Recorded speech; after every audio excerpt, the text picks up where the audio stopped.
Dumating na ang araw na kinakatakutan ni Lee Sojin. Winasak ng kanyang anak ang mundo. Nilapitan niya ang isang babae at kinausap ito. Ciela, bakit mo ito ginawa? Tanong ni Lee Sojin sa babae. Isang kalokohan, Lee Sojin. Ito ang tamang oras para magdesisyon ka, ama. O naparito ka ba para tugisin ako bilang isang hunter? Ang sagot ni Ciela. Hindi alam ni Lee Sojin ang isasagot. Hindi ko na ba mababago ang isip mo, Ciela, aniya sa isip. Nilapitan si Lee Sojin ng isang matandang lalaki. Sumuko ka na, Mr. Sojin. Hindi na siya ang anak mo. Isa na siyang halimaw, ang sabi ng matandang lalaki.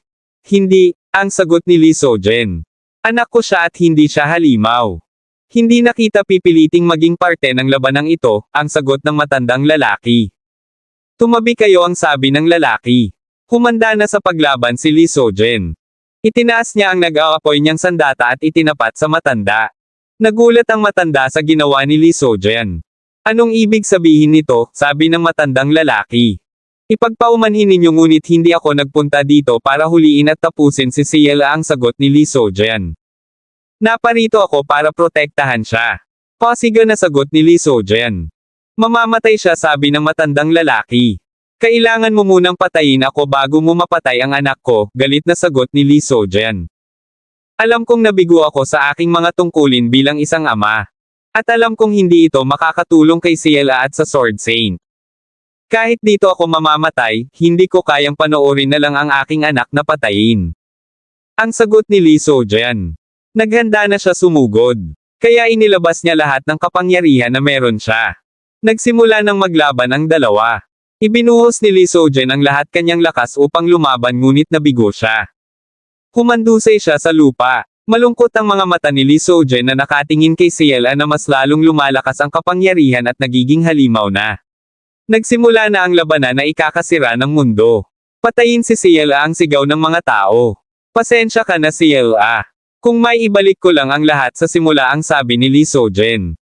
Sa hindi inaasahan pangyayari, matutupad ang hiling ni Lee Sojin.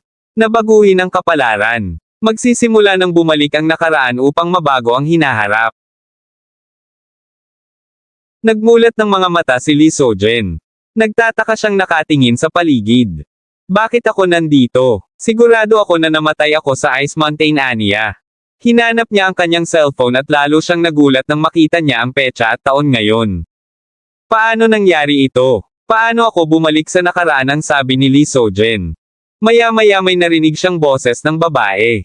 Sojin, nandyan ka ba? Si Yuanhai ito, ang sabi ng babae. Saglit lang. Papunta na, ang sagot ni Sojun. Binuksan niya ang pinto at tumambad sa harap ang isang magandang babae na may kasamang batang babae. Hey Sojun, ang sabi ni Yuanhai. So abatiin mo ang iyong ama, ang sabi ni Yuanhai sa batang babae. Gulat na gulat si Sojun. Isang batang babae ang nakatingin sa kanya. Hello, Daddy, ang sabi ng batang babae. Gimbal na gimbal si Sojun.